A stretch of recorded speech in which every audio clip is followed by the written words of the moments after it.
Hi, it's Darcey. Thank you for taking the time to answer my questions. Question 1.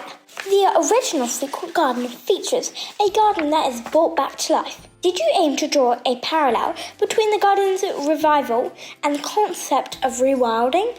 Hi everybody, I'm here to talk about my new book, Secret Garden Rewilded. I've got a copy of it here. And I'm up on Dartmoor. It's a bit windy, but hopefully you're going to be able to hear my answers to the questions, which are: the original Secret Garden features a garden that's brought back to life. Do you aim to draw a parallel between the garden's revival and the concept of rewilding? Yeah, the thing about a garden is that it's about humans putting their mark on nature, really, isn't it? And organising nature and deciding how a garden's going to look, how it's going to be laid out, and then planting things which often aren't natural to the environment or are not native, certainly. And I think that's our conception of a garden. And I think now that climate change is upon us and the insect apocalypse is also upon us, it's time to really start thinking about how we can build gardens, design gardens to bring wildlife back in and give them somewhere safe to breed and grow their numbers. So what the Secret Garden Rewilded does is it, instead of imposing a human order on nature, it's about the children really connecting with nature itself and working to provide a space in which nature can thrive and letting it be, really. There's a strong bond between gardeners and their garden, and what happens with the kids is that they feel a strong bond with the environment that they've created, and they feel a real love for the animals and birds and plants and insects that enjoy the special home that they've created.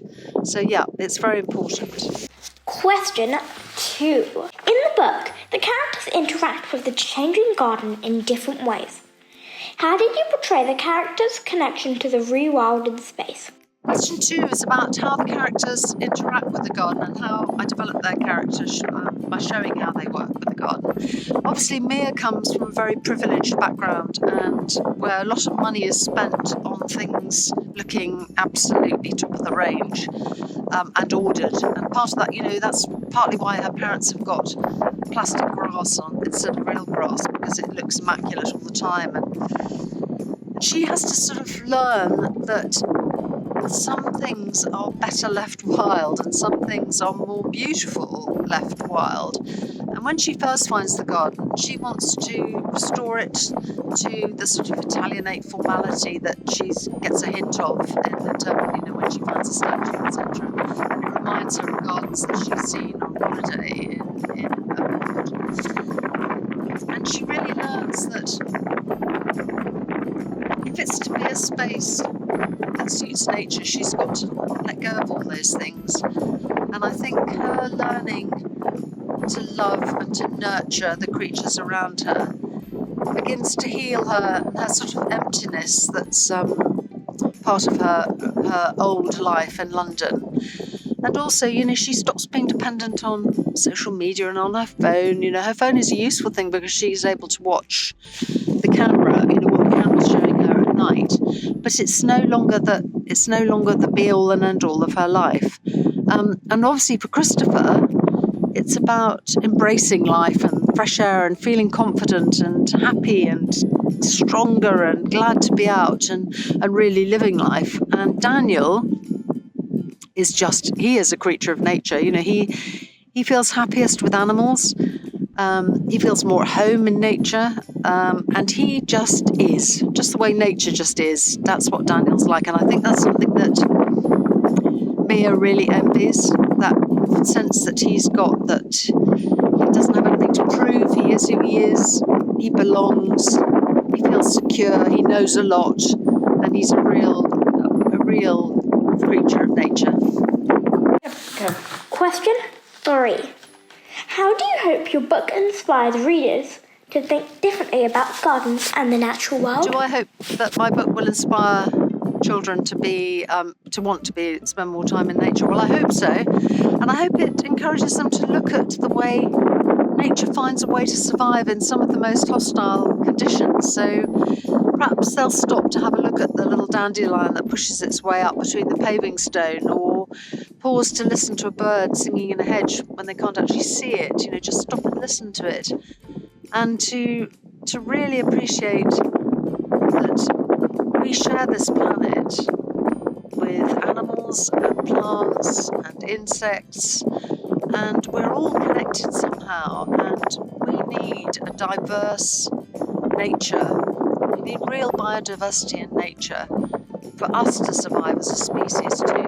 We can't just solve everything with AI and chemicals and technology. We have to make space for nature, or we jeopardise our own position on the planet. So, that's a little bit high and mighty, and I don't want to sound preachy at all about it. I just hope people get some satisfaction from maybe creating a bug hotel or something and seeing a mason bee move into it, or an earwig have its family in one of the cubicles, one of the rooms of the hotel. I think that would be lovely, and I really hope that that's something that inspires kids. And of course, a lot of children don't have any access to any nature at all, but even a window box or a pot by the door, or or a bit of putting out some food for the birds, all of those things will help you to reconnect with the beauty of nature and what makes up why this planet is so very, very special, and why we must look after it. Question 4. Have you ever rewilded a space personally, and how did you start the project? Have I ever rewilded a garden?